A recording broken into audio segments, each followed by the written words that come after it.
Assalamualaikum warahmatullahi wabarakatuh. Om Swastiastu, Shalom, nama budaya, salam sejahtera bagi kita semua, rahayu dan salam harmoni. Perkenalkan, nama saya Dimas Arya Pratama dengan NIM 2315101079.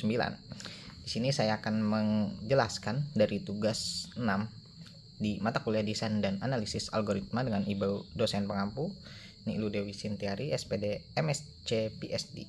Oke, tak usah berlama-lama saja pada bagian 1 tentang kebenaran algoritma rekursif. Di sini saya memilih nomor 1, yaitu menghitung faktorial.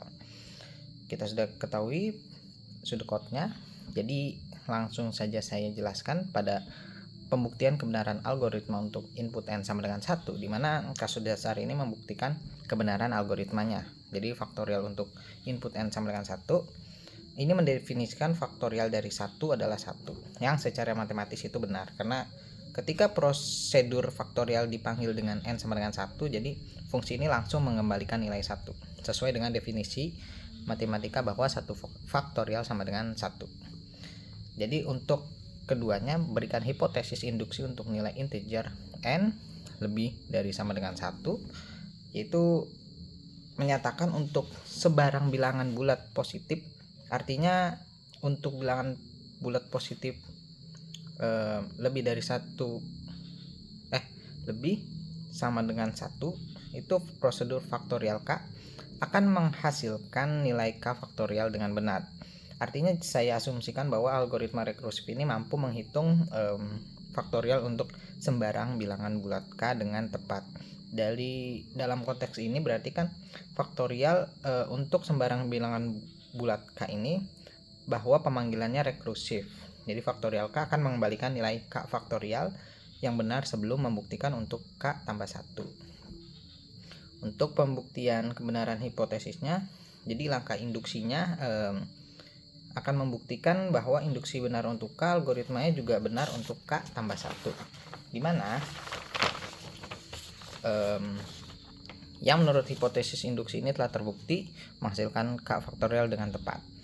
Jadi mulai dengan pemanggilan rekursif faktorial K yang menurut induksi menghasilkan K faktorial, kemudian algoritma ini akan mengalihkan hasil tersebut dengan K tambah 1 sehingga menghasilkan K tambah 1 sama dengan K tambah 1 K faktorial. Dengan cara ini membuktikan bahwa algoritma rekursif tidak hanya benar untuk kasus dasar tetapi juga berlaku untuk setiap bilangan bulat positif berikutnya. Jadi interpretasi pemahaman saya sendiri terkait soal faktorial ini, bahwa algoritma rekursif ini dapat dibuktikan kebenarannya. Jadi secara sistematis menggunakan induksi matematis dengan memulai kasus dasar n sama dengan 1 dan membangun hipotesis untuk setiap bilangan bulat positif berikutnya. Di sini juga dapat menunjukkan bahwa algoritma selalu menghasilkan nilai faktorial yang benar. Metode ini memperlihatkan bagaimana pemanggilan rekursif yang sederhana dan dapat menghasilkan solusi yang benar untuk menghitung faktorial serta memberikan keyakinan matematis bahwa algoritma akan berfungsi untuk sembarang bilangan bulat positif. Baik, untuk ke pembahasan selanjutnya pada bagian 2 tentang kompleksitas waktu algoritma rekursif. Saya ini memilih nomor 2 pada bagian 2 ini. Jadi untuk misalkan Fn adalah fungsi kompleksitas, tentu yang nomor 1 saya menjelaskan bahwa algoritma tersebut ini melakukan rekursi dengan membagi ukuran masalah.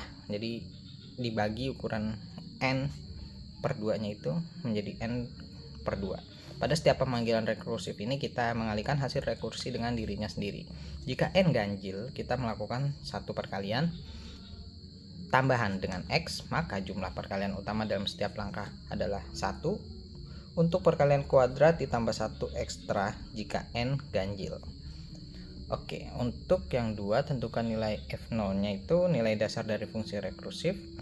F0 adalah jika n sama dengan 1, maka hanya ada satu perkalian sehingga F1 sama dengan 0 karena hanya mengembalikan X. Untuk yang ketiga tentukan formulanya, maka di sini saya menemukan bahwa Fn untuk nilai n lebih dari sama dengan 2 dengan n ganjil, maka Fn F dalam kurung n per 2 tambah 2. Dan untuk yang formula rekursif bilangan genapnya, Fn untuk nilai n lebih dari 2 sama dengan n genap, maka Fn ini Fn per 2 tambah 1. Itu perbedaannya. Jadi tentukan fungsi aproksimasi yang sesuainya ini sebelumnya kan karena kita udah mendapatkan dua bentuk rekursif ya dari fungsi kompleksitas waktunya Fn di atas, maka untuk menyederhanakan analisisnya kita ingin mendapatkan formula umum yang bisa mencakup dua kasus kita. Jadi aproksimasi ini dengan asumsi bahwa selisih antara dua bentuk tersebut tidak signifikan dalam analisis asimptotik. Jika mengabaikan perbedaan kecil antara n ganjil dan genap, kita dapat menggunakan aproksimasi berikut, yaitu Fn mendekati Fn per 2 tambah big O 1. Jadi penyelesaian untuk substitusi berulangnya ini saya jelaskan di sini mulai dari bentuk rekursif dari Fn sama dengan Fn per 2 tambah O dengan menggantikan Fn per 2, maka Fn sama dengan Fn per 4 tambah O1 tambah O1 tambah Fn n per 4 tambah 2 O1.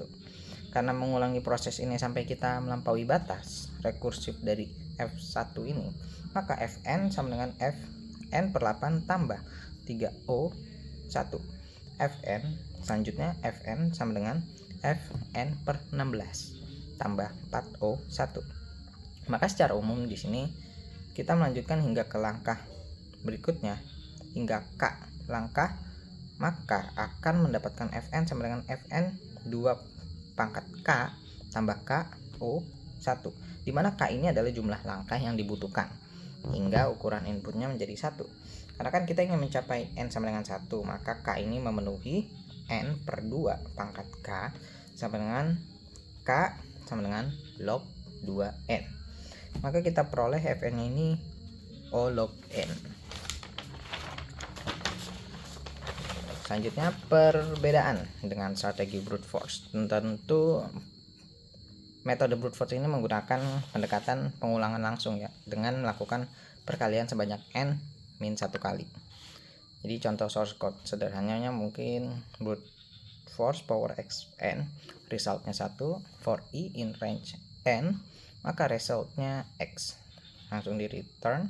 Jadi algoritma ini memulai dari 1, kita melakukan perkalian sebanyak n kurang 1 kali, kompleksitas waktunya adalah on. Berbeda dengan metode brute force, tentu algoritma rekursif ini membagi masalah, jadi dibagi setengahnya pada setiap langkah. Dan jika n adalah bilangan genap, maka x pangkat n sama dengan x pangkat n per 2 pangkat 2. Dan jika n adalah bilangan ganjil, maka x pangkat n sama dengan xn per 2 pangkat 2 kali x.